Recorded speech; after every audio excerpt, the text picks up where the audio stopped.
Good evening, welcome all of you. This evening's topic for discussion is on reading Sri Aurobindo's writings. Great topic. It is a great selection, great interest from you. Many times you can't imagine how many times people keep asking how to read Sri Aurobindo. Of course, I have the idea. Really, people don't try to read Sri Aurobindo because mother has quoted, who can understand Sri Aurobindo? He is as vast as the universe. His teachings are limitless. So the limitless teachings, it has to be read with all limitations from the earthbound mind. How is it possible to mock, to remember, to recite, to remember? It is very difficult, not at all possible, I think. And again, mother has quoted, only way to know Sri Aurobindo is to read and read and read three times. The same term, read, same verb has been repeated for thrice. Only way to know Sri Aurobindo is to read and read and read. On the same occasion, I also repeat from of my own. Only way to know mother is to read and read and read. Superficially, externally, outwardly, we are reading something.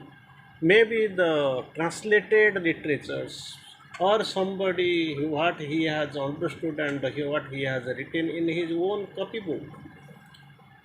That is also possible. People have learned something, they have just understood something, and they try to quote. They feel we know we Sri Aurobindo, we have read the Sri Aurobindo. But thing is that most of the time, while we feel people are not that much efficient, not that much prepared. They don't know original English literature, and this is the supramental literature. I will tell you. This is the supramental literature. It has been descended from the supramental level by Sri Aurobindo, through him, by him, on him, of him. So how can the man who is not at all knowing English even, so how he can be able to know Sri Aurobindo and read it and moreover understand it?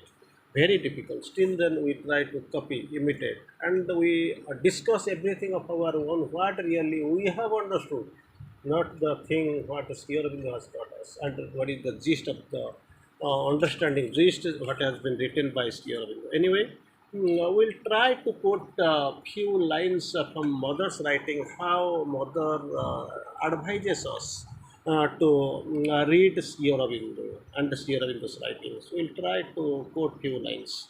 Already we know, I will try to quote it before going for mother's explanation. Francis Bacon, he has given the very how to read the great literatures. Some books are to be read, some to be digested, some to be chewed, some to be digested. So Francis Bacon, he is having the nice observation, nice view on reading, on our study. Some books to be read, some to be chewed, you have to chew, and some to be digested. But thing is that here supramental literatures of Sri Aurobindo, it is far above all these concepts. This is not to be read but to be realized. This is, this is not a love novel. This is not a story. It is finally the scripts of transformation, the guide, the true light, the truth. It embodies the entire truth. Actually, this is the writings of the future. I don't know when the future will commence and when it will come. Anyway, we are going to quote few lines from the mother, how to read Sri Aurobindo's writings.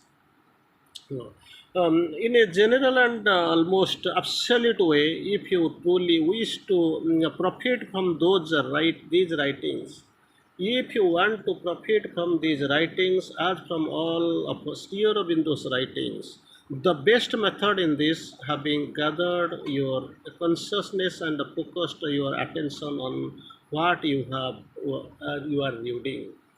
Very interesting. Really, if you want to be benefited, if you want to learn, if you have the idea of realization, if you want to really do the yoga, If you want to know the path, then what you have to do? The very first advice by the mother: gather your consciousness. Number one, gather your consciousness. It is falling here and there, and focus to your attention on what you are reading. Focus your attention on what you are reading. Gather your consciousness.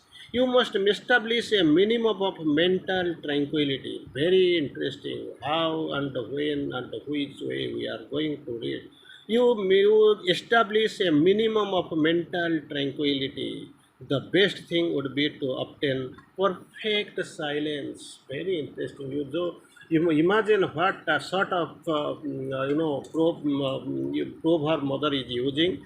Number one, gathered your consciousness. Second thing, focus your attention on what you are reading. Then establish minimum of mental tranquility. Latter, the best thing to be done to obtain the perfect silence.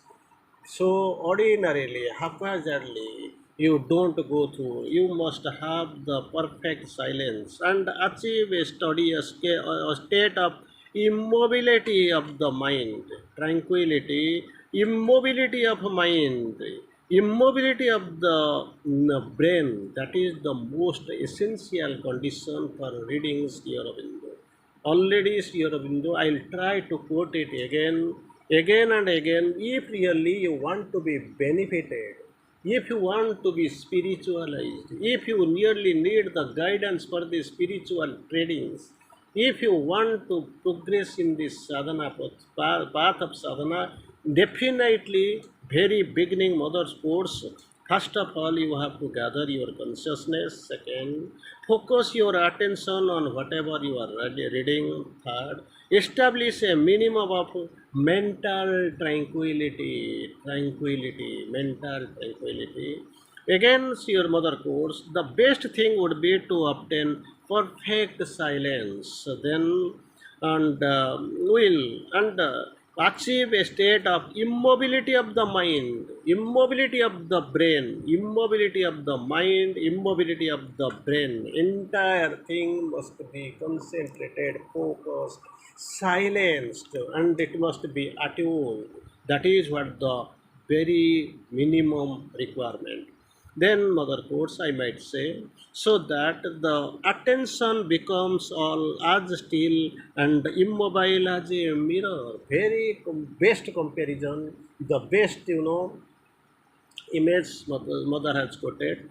With this tranquility, immobility, focused consciousness, gathering of consciousness, well, then what happens? Attention becomes as still and immobile as a mirror. Attention becomes as still and immobile as a mirror, like the surface of absolutely still water. Surface of absolutely still mirror, still water, or immobile as a mirror. That is the required condition. That is what is required. And when we mother defines on how to engage in a study center, most of the times, especially in Odisha or people who belongs and they make the study circle, they know how to read Sri Aurobindo's literature. So, her mother quotes, a few minutes silence, very essential, very essential condition, a few minutes silence. Then this period of silence must not be elongated, must not be a big one, because for few seconds or few minutes you stay in concentration, then you roam here and there, your mind moves here and there. Second, chanting something that elevates your consciousness.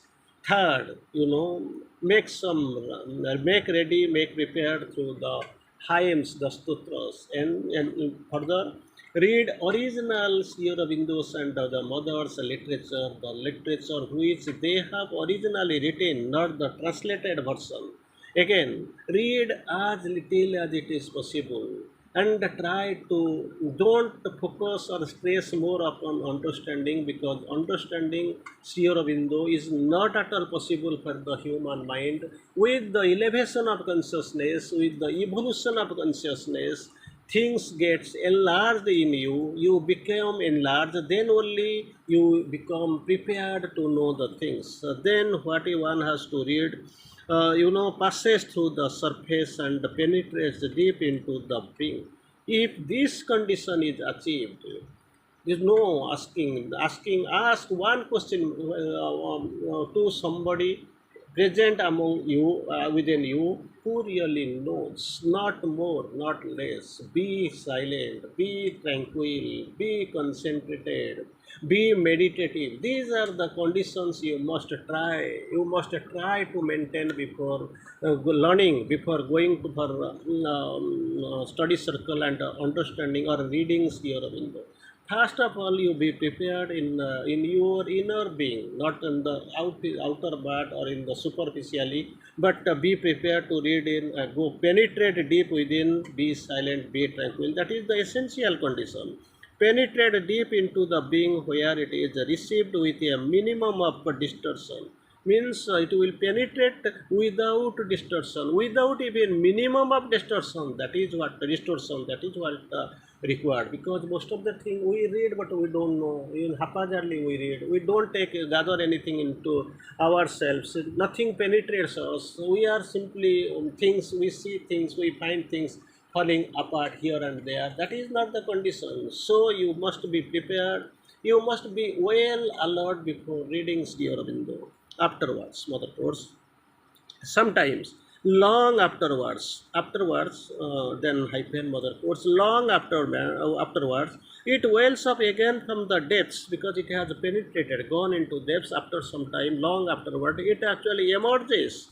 It wells up again from the depths and manifests in the brain. It wells up from the depths and manifests in the brain, with its full power of comprehension. That is what, if it is happening really, you make it penetrate into the depths, and after long afterwards, it will emerge well up from depth and it will manifest in the brain. Then what happens, with all its full power of comprehension, not as the knowledge acquired from outside, but as a light one carried within. It is not as a knowledge that we focus upon and we concentrate and we feel we have gained, we have gathered knowledge, we have gained, we know something. Nothing like this. It is something not from outside even. This is not the knowledge from outside, but a light one carried within. That is what must be required if you find the glimpse. If you know, already I have quoted, Sri Aurobindo's writing is something like a supramental journey. Most of the studious people who are research person or researchers, they find Shakespeare's writings is a spiritual journey. So not much have been explored by those people to Sri Aurobindo's literary world, literally universe. Not much have been explored because nobody really understands what Sri Aurobindo tries to say. And of course, they don't have that efficacy, that efficiency there. So almost they stay on the surface. Here, Mother quotes that it must be a light one carried within, that will be a guiding light, an aiding light, aiding force. And it is in this way, the faculty of understanding, as it it's the highest. If this is you have acquired, you have maintained, you, of course you have created the conditions, you have followed the conditions, and it has penetrated and then welled up and manifests in the brain. Then actually the understanding comes, the light really it comes, and the understanding, you understand the highest. Where if while you read, the mind remains agitated, tries to understand at once what it is reading. Normally, what we do see, what we do, mind tries to understand. There is a very big tussle we have to understand. You lose more and more three-quarters of the force. This original force, by whenever we try, we struggle to understand, then three-fourths of the power force actually it vanishes. You are lost. The knowledge and the truth contained in the words, knowledge and the truth contained in the words, three-fourths of them are lost when we struggle, we try, we actually war to rather war we battle to understand only three fourths of this knowledge, and these words they get lost. And if you are able to refrain from asking questions, that's what. Well, normally, what we do simply, if you refrain from asking questions until this possesses the absorption and inner awakening is completed, well, then you will find that you have fewer questions to ask. It means if that is observed, well understood, if you have got the glimpse, you have got the preparation, if you are meditative, you have not struggled, this knowledge has been, this light has been manifested, you know, in you, then you will find there is a fewer question or no question, because the master of existence lurks in us.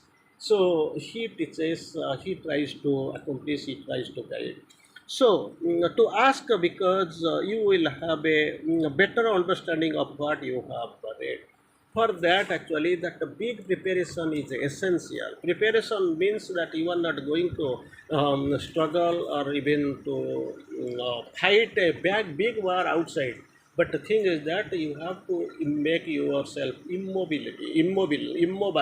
You have to tranquil your mind. You have to be meditative. You have to learn everything of your own. You must gain the better power of concentration. Everything must be in depth, nothing superficial. So it will manifest in the brain. Then only this spiritual journey can be accomplished through the inner truth, inner guidance, and it is possible to know Sri Aurobindo. And if we can be able to understand something by outward pressure or struggle, then this power is lost. If mother is coming to explain, if the original literature Sri Aurobindo is coming to explain and guide, enlighten, then your problem is solved. You are getting the moving, inching forward towards the true wisdom, true knowledge, how Sri Aurobindo has quoted before you. That is very essential, most fabulous topic, very interesting topic, no doubt of it. I think it will be very much interesting for you and helpful in your spiritual and supramental journey. Vande Mataram.